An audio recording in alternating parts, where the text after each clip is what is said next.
We're going to go through them one at a time, but they spell prime. So let's start with the first one, the P, which is prioritizing character education.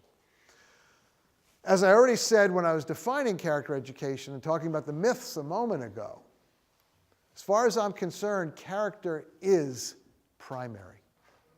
It is the most important outcome, goal, function of schools. It's not the way we think today in most countries in the world. We tend to think academics are.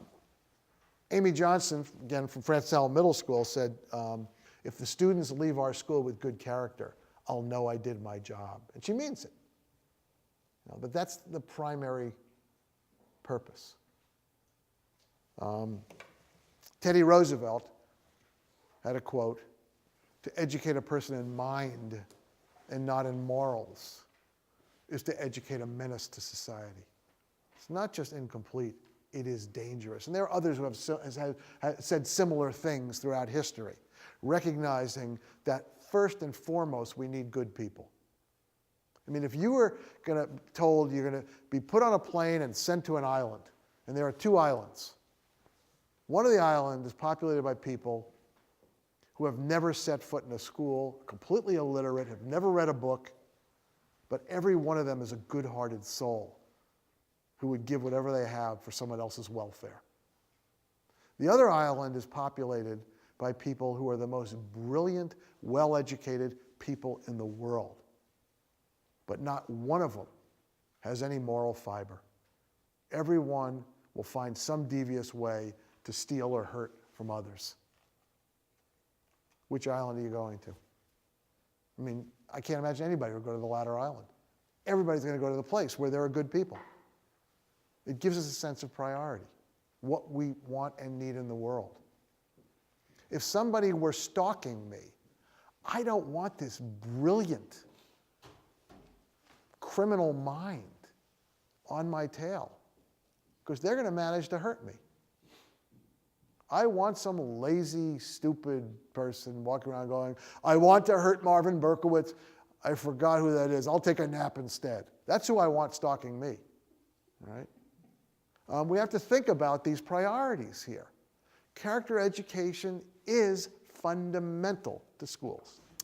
You're going to hear Charles Elbott later this year. Charles was a principal in a K through 8th grade school in Denver Public Schools, urban school, who took his school to National School of Character many years ago, then moved on for the district level and became a director of leadership, and then he went back to another building. Now he's back to director of leadership. He ran a character center for them when they had a federal grant.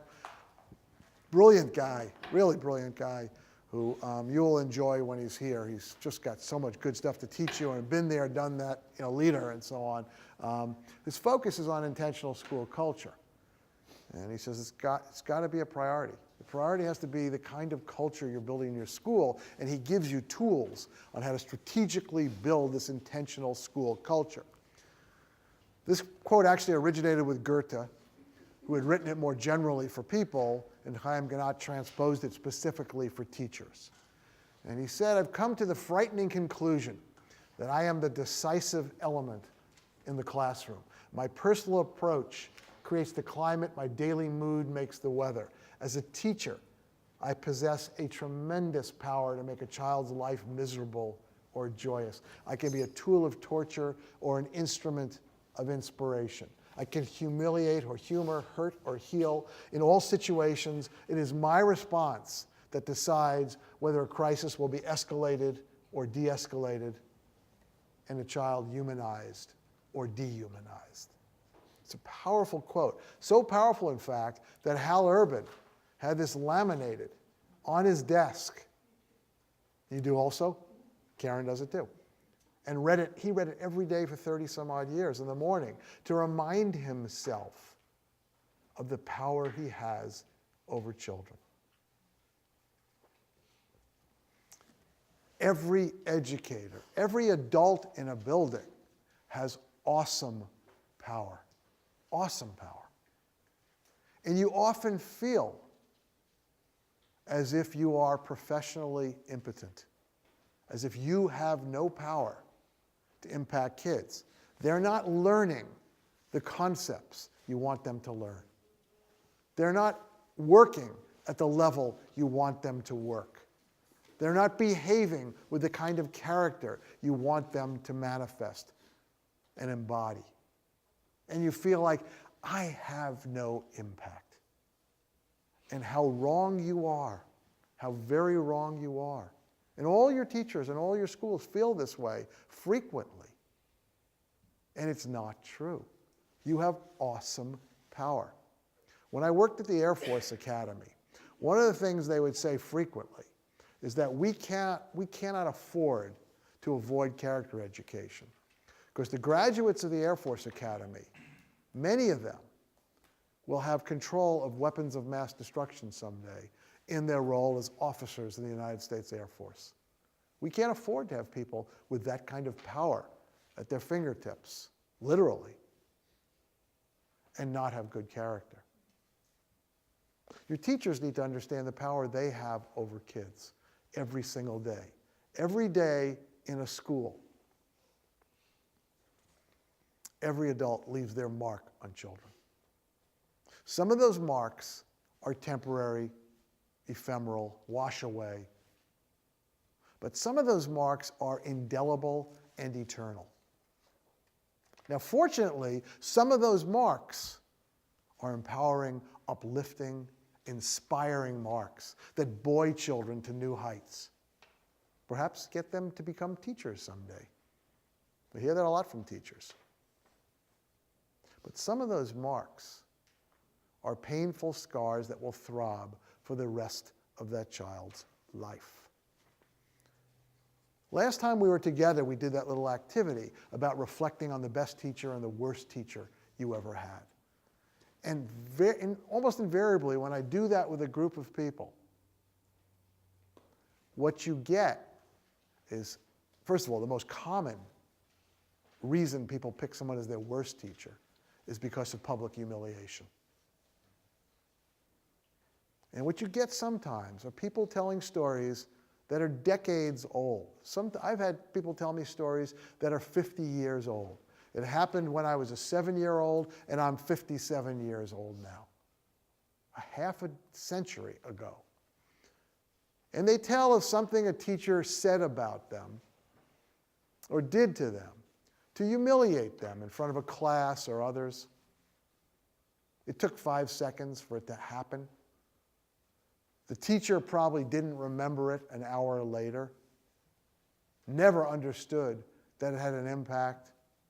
And 50 years later, the teacher reporting this cries, breaks down and cries in feeling the pain of the memory of that event. That is some awesome power over children. And when you've got that kind of power, it behooves you to wield it intentionally and responsibly and with great care and love. So we need to know this power that we have to impact the character development of children. And that makes it a priority, the letter P.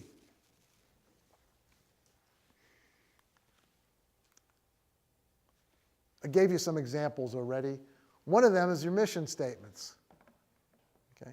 In your second assignment for LACE, you are asked to give us your school mission statement, perhaps your district mission statement, or values, or vision statements, whatever you've got. And then to look at them and to thoughtfully analyze them for the degree to which they do or don't prioritize character as a purpose of your school. Now you have to understand, a mission statement is a purpose statement. It's not the only concept of mission statement, but it's one of the most common ways of understanding what a mission statement is. It's a statement of the purpose for your school. Why is your school even in existence? What's the point of having it at all in this world? And you're supposed to, in a succinct way, say this is the primary purpose, or the few primary purposes of the school. And I will tell you, since I've seen so many of these mission statements already, at least in the US, it's mandatory to have these mission statements, so everybody's got one. A lot of them are pretty lousy. They're pretty bad mission statements. Sometimes because they ramble, sometimes they're not clear, and a lot of the times because of what they focus on. But the focus is not on what really are the primary purposes. So one problem with them is just the nature of them themselves.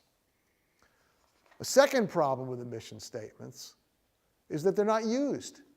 A mission statement, if it's truly an articulation of your purpose, should drive policy, practice, innovation, change.